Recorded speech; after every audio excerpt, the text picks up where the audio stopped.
どうもグデと申します。今回は四つ見和道とボルボロスを討伐していきたいと思いますのでよろしくお願いいたします。まず四つ見和道の説明をします。弱点は頭部です。また属性は雷が弱点となっています。そして四つ見和道の特徴は食事をすると腹部が膨れ上がって別の姿になります。その時動きは遅くなるんですけど攻撃に破壊力が増します。また状態異常は麻痺が有効となっています。続きまして今回用いる装備の説明をします。まず武器は前回と同じくアギト1を使います。四つ見和道は雷が弱点なのでフルミナントソード1を使う人もいるかもしれませんが、アギト1の方がダメージは入ります。また防具は足装備だけクルルヤックの装備からウルクグリーブに変えました。理由はクルルヤックの装備だと水耐性がマイナス3だったので、そこをウルクグリーブに変えて水耐性を少し上げました。ステータスはこのようになります。ただ、全体の水耐性はマイナス2となっているので、四つ見和道の水ブレスには十分注意してください。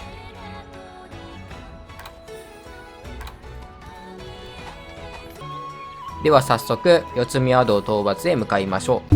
まず、四つ見和道の行動パターンを見ていきましょう。まず最初の攻撃は、1発2発と突っ張りをした後、飛びついてきます。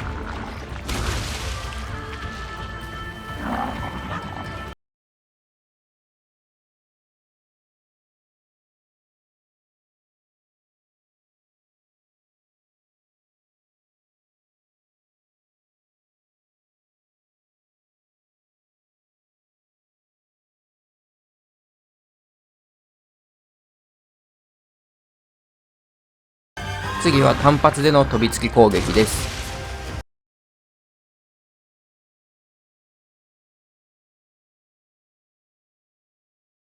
次は突っ張った後飛びついてくる攻撃です。これはかなり速度が速いので、突っ張り攻撃の動きが見えたらすぐに横に避けましょう。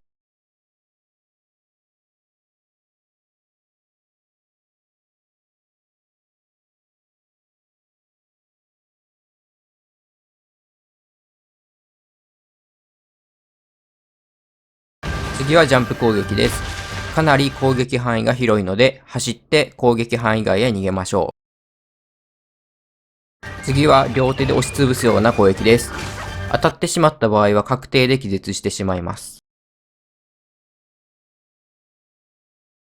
次は尻尾攻撃です。これは四つ見和道の後ろ側にいるとしてきます。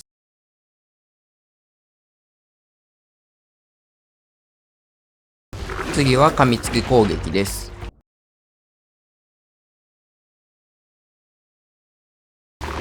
次が捕食攻撃です。当たってしまうと四つ見和道に食べられてしまいます。こちらは先ほどの噛みつき攻撃と比べてためモーションが長いのが特徴です。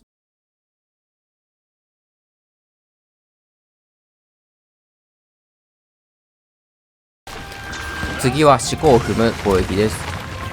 こちらは足と腕に攻撃判定があります。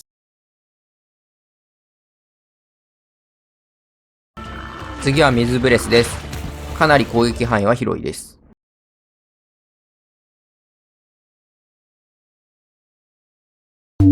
次に膨らんだ状態での行動パターンです。まずジャンプ攻撃です。第一形態のジャンプ攻撃と違い、追尾性はなく真上にジャンプするだけですが、威力は大きくなっています。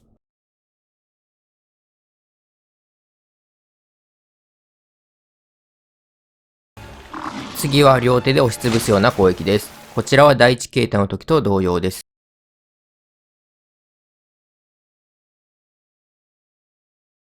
次は捕食攻撃です。当たると食べられてしまいます。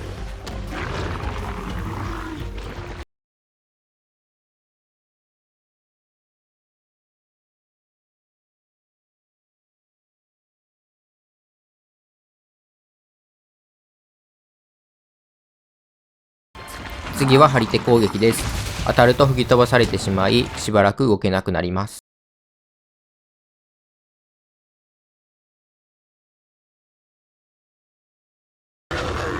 次は四股踏みです。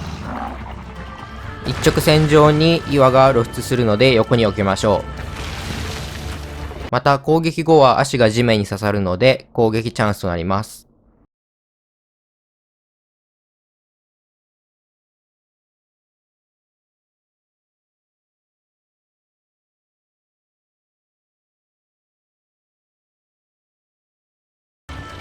次は突っ張りです。これは2往復してくるので注意しましょう。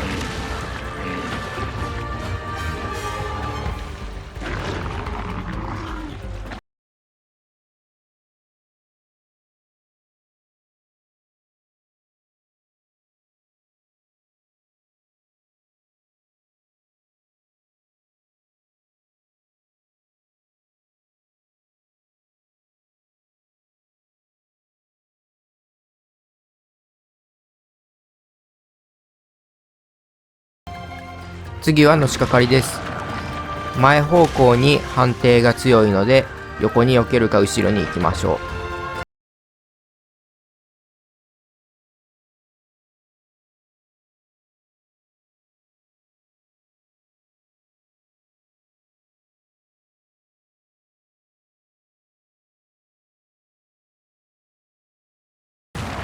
次は持っている岩を投げてくる攻撃です。岩を持っているときは攻撃することが難しいのでノート押しで走り続ければいいと思います。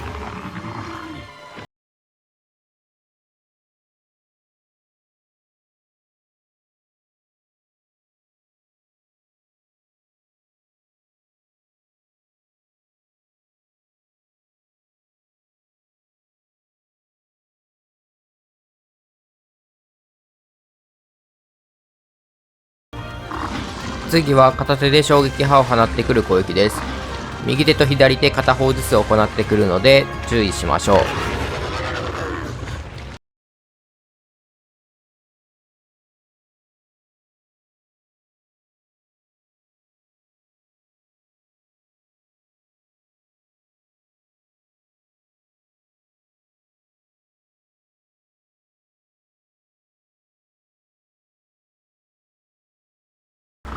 次は水ブレスです。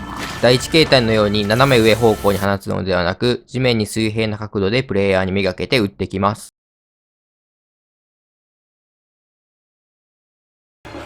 次は四つ見和道の必殺技です。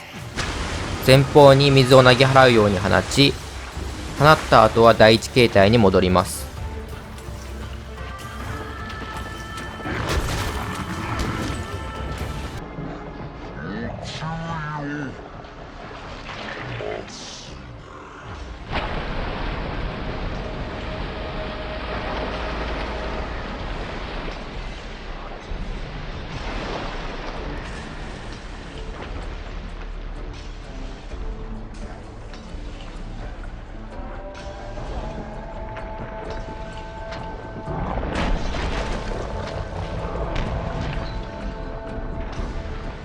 上位の行動パターンを見ていきましょう。上位からは突っ張り攻撃をした後に片手で衝撃波を放ってきます。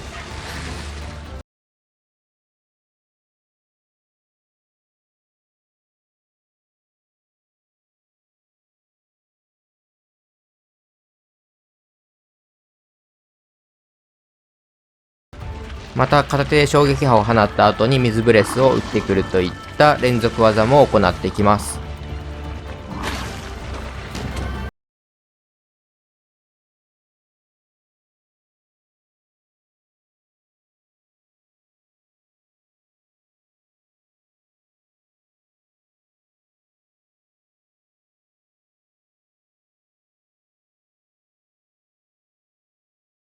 四つ見和道を討伐していきます。まず先制攻撃を与えます。四つ見和道戦の主な立ち回り方は頭を狙うことです。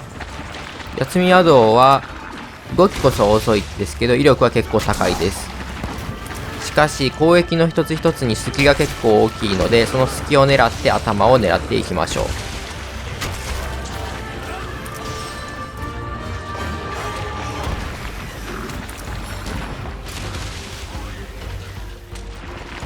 これも頭を狙います。これは捕食攻撃ですので当たると結構厄介なことになります。もし当たってしまった場合はお腹が膨らむ第2形態へと変化します。でこれは一発与えて、でこれ飛びついてくるのでここへため攻撃を与えます。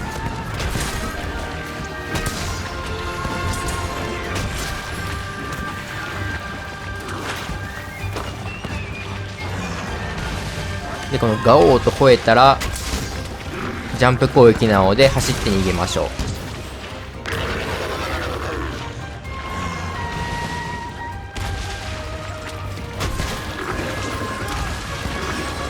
ここ一発入れれます。で飛びついてきます。でこれはため攻撃が入ります。でこれはジャンプ攻撃、結構範囲が広いので回避するだけだと避けることができない、なかなか厄介な攻撃ですね。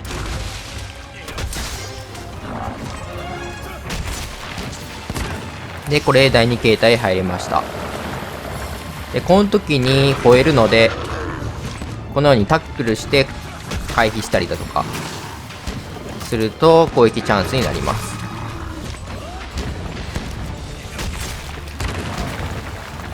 優秀なお供ですね。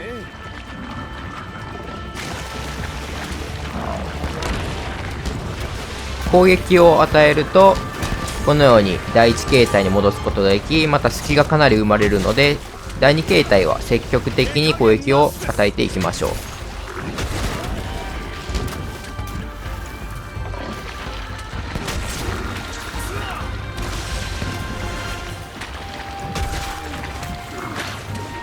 本作ではスクワギルがいるのでザボアザギルもいるんじゃないかなと思っていたんですけど、まだ出てきてないですね。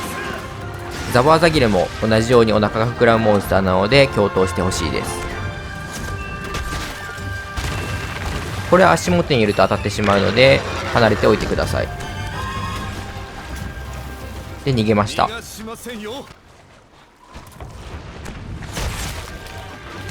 これで瀕死状態になりましたね。これは捕食攻撃、当たってはダメです。で飛びつき攻撃、単発での飛びつき攻撃には隙がないのでため切りを行うんじゃなくて一発与えるだけにしましょう。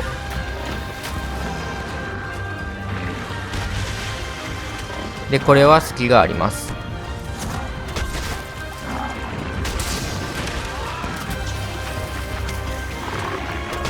このように尻尾側にいたら尻尾攻撃も行ってきます。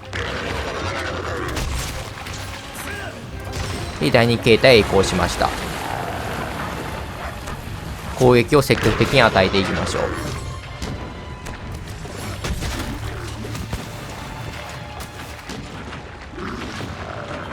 これはのしかかり、これも隙が大きいのでため切りをバンバン当てていきます。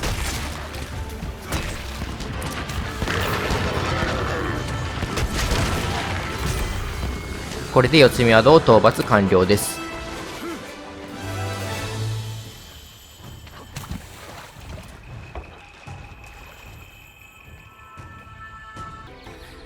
続きましてボルボロスの説明をします。まず弱点は前足と尻尾が弱点となっています。ただ前足は非常に狙いにくく、下手すると頭部に当たってしまい攻撃が弾かれるので、できれば尻尾を狙いましょう。また属性は火属性が弱点となっていますが、泥をまとっている場合は火属性が全く効かず、逆に水属性が効くようになるので注意してください。また状態異常は毒と麻痺と、爆破がよく効きます。続いて今回用いる装備の説明をします。まず武器は前回と同じくアギト1を使います。また防具は足装備を再びクルルグリーブに変えました。ステータスはこのようになります。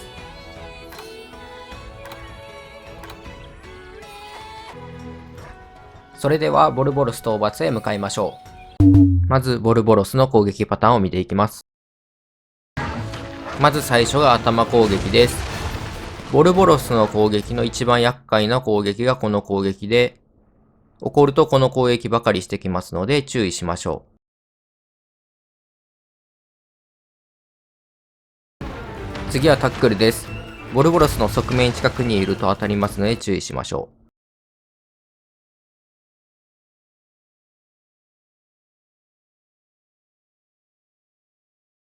う。次は噛みつきです。当たっても威力は低いです。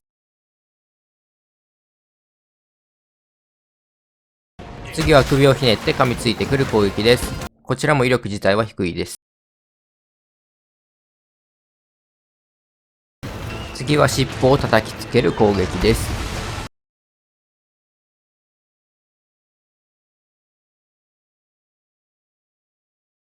次が尻尾ビンタです。尻尾は3回振ります。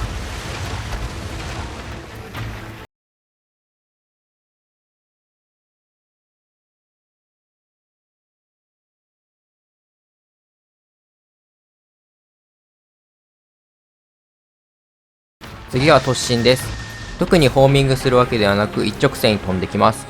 また突進後は少し隙があるので、ここを狙いましょう。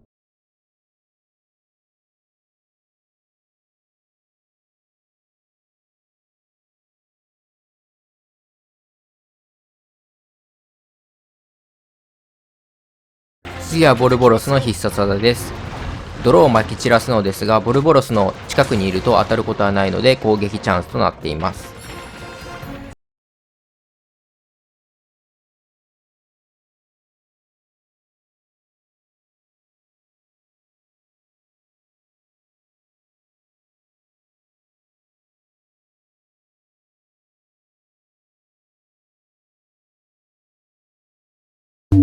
ボルボロスを討伐していきます。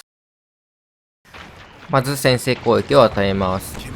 ボルボロス戦の主な立ち回り方は2パターンあって、腕を狙うか尻尾を狙うかですね。早く倒したいなら腕を狙ってください。ただ安全に行きたいなら尻尾を狙ってください。その腕を狙おうとすると結構頭に当たることが多くて、頭に当たってしまったら攻撃が弾かれるんですよね。でその結果次の攻撃が当たってしまって死んでしまうということもあるかもしれないので、死にたくないなら尻尾を狙ってください。と泥をまとっていると攻撃の最中に泥が飛んでくるので、それがなかなか厄介です。ただ何回か攻撃を与えるとその部位からは泥が飛んでこなくなります。でこれで怒りましたね。怒った時はこの頭攻撃を何回もしてくるので、ため切りは行わない方がいいと思います。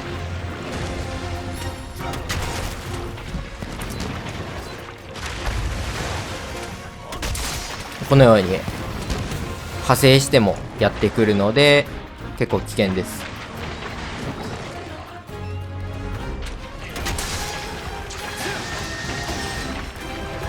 でこの突進攻撃は結構隙があるので、ここでため切りを行ってください。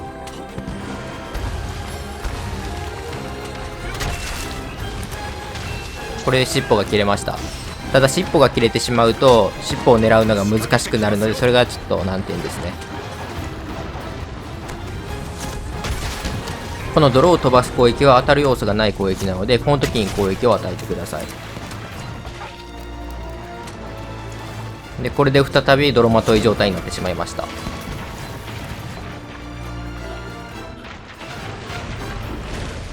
この隙で尻尾を攻撃します。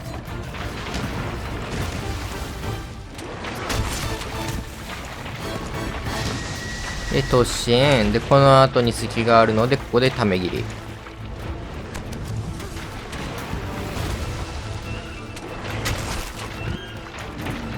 ただもたもたしていると先ほどのように頭攻撃が来るので、ここは素早く攻撃をしてください。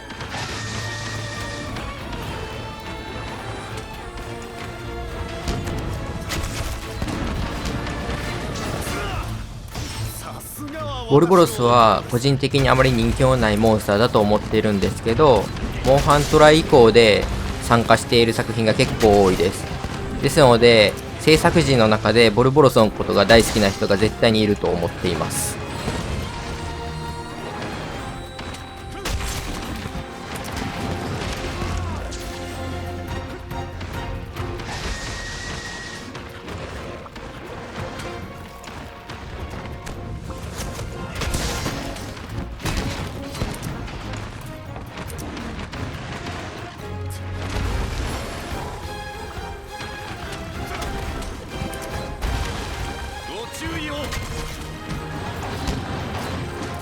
で、ここへため切りを尻尾に与えます。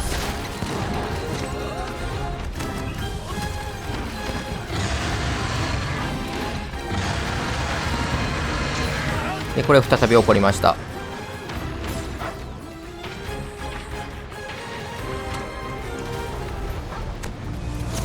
起こると頭攻撃ばっかしてくるので、気をつけてくださいね。で、泥まとい状態に再びなりましたので、泥が飛んでくるようになりました。この泥のあるところだと身動きが取りづらいので、必ず移動してください。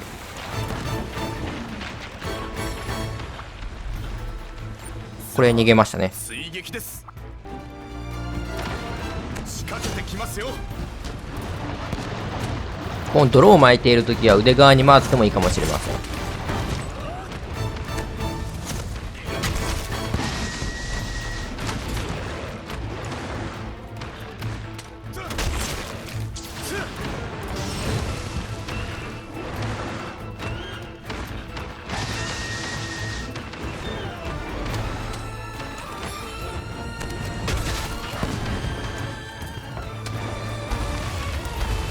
ボルボロスはこのように体験はちょっと相性が悪い敵かもしれないです。で、瀕死状態になりました。もう一息です。行きますよ。ここの総流は行わないようにしますね。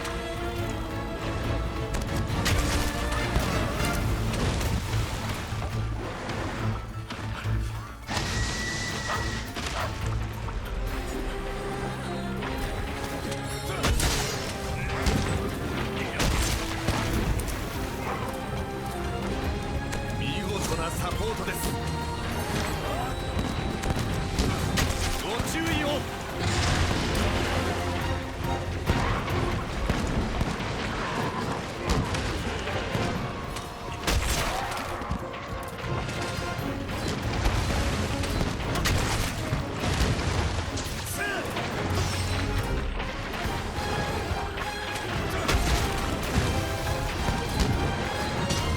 気をつけてください。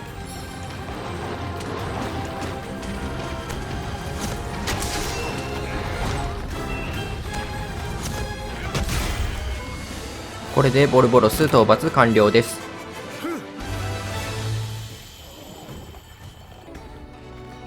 いかがだったでしょうか。ボルボロスは泥が非常に厄介で、また頭も非常に硬いので、個人的に一番嫌いなモンスターです。皆さんはどうでしょう。ということで、次回はロアルドロスとビシュ天狗を討伐していきたいと思います。ではご視聴ありがとうございました。